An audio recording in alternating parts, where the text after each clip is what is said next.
हे गुरुलोक, तो लोकी के final episode की एंडिंग में आखिर में हुआ क्या? अपने लोकी भाई ने ऐसा क्या किया जिससे वो टोनी से भी ज्यादा महान बन गया? मतलब कि उसका सैक्रिफाइस टोनी के सैक्रिफाइस से भी बड़ा लगा मुझे। तो एपिसोड 6 के एंडिंग में अपना लोकी टेम्पोरल लूम को फाड़ देता है और सारी की सारी टाइमलाइंस बिखरने लगती हैं और मरने लगती हैं। उसके बाद लोकी उन्हें एक एक करके पकड़ता है और अपने मैजिक से उनमें जान फूंकता है दोबारा से, और उन्हें अपने हाथों में पकड़कर खुद ही टेम्पोरल लूम का काम करने लगता है। हम देखते हैं कि सारी की सारी टाइमलाइंस एक बार फिर से जिंदा हो रही हैं। लोकी के पीछे एक टाइमलाइंस का केप बनने लगता है और आखिर में लोकी सारी टाइमलाइंस को अपने हाथों में कंट्रोल करते हुए Citadel of end of time में जाकर बैठ जाता है, ही हू रिमेन्स बनकर। कैमरा जूम आउट होता है और हम देखते हैं कि लोकी ने मेन टाइमलाइन को या फिर सेक्रेट टाइमलाइन को एक ट्री का रूप दिया है और बाकी सभी टाइमलाइंस उस ट्री की शाखाएं हैं जो कि कितना भी आगे बढ़ सकती हैं और अब उन्हें रूम करने वाला कोई भी नहीं है। एक तरह से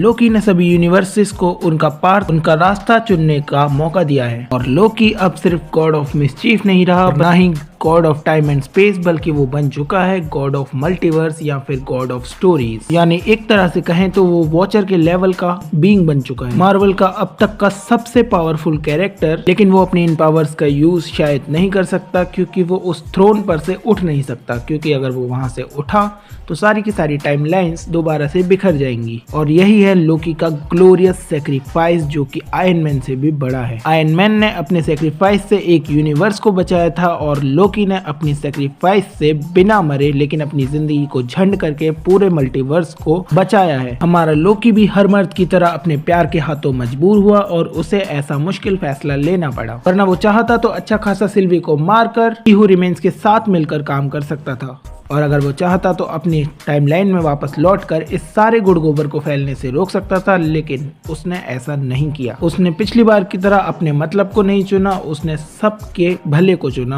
और यही एक असली सुपर हीरो की पहचान है। तो लोकी कोई विलन नहीं है, अब वो एक सबसे अच्छा सुपर हीरो है मेरे लिए लोकी आयरन मैन की कैटेगरी में आता है। जितनी रिस्पेक्ट आयरन मैन के लिए उतनी ही रिस्पेक्ट लोकी के लिए भी। लेकिन देखने वाली चीज ये होगी कि सीक्रेट वॉर्स में लोकी किस तरह से कैंग द कॉन्करर को हराने का सोर्स बनता है, क्योंकि वो अब एंड ऑफ सिटाडेल से नहीं उठ सकता। तो वो अपने एवेंजर्स की मदद कैसे करेगा कैंग को हराने में? वैसे क्या तुम अपने प्यार की कुर्बानी दे सकते हो लोकी की तरह? ये बात मुझे कमेंट्स में बताओ, और अगर तुम नए हो तो सब्सक्राइब करो। वो जो लाल वाला बटन है उस पे लोकी की टाइम स्लिपिंग फेंक के मारो, चाहे थॉर का हथौड़ा, मुझे नहीं पता, बस सब्सक्राइब करो।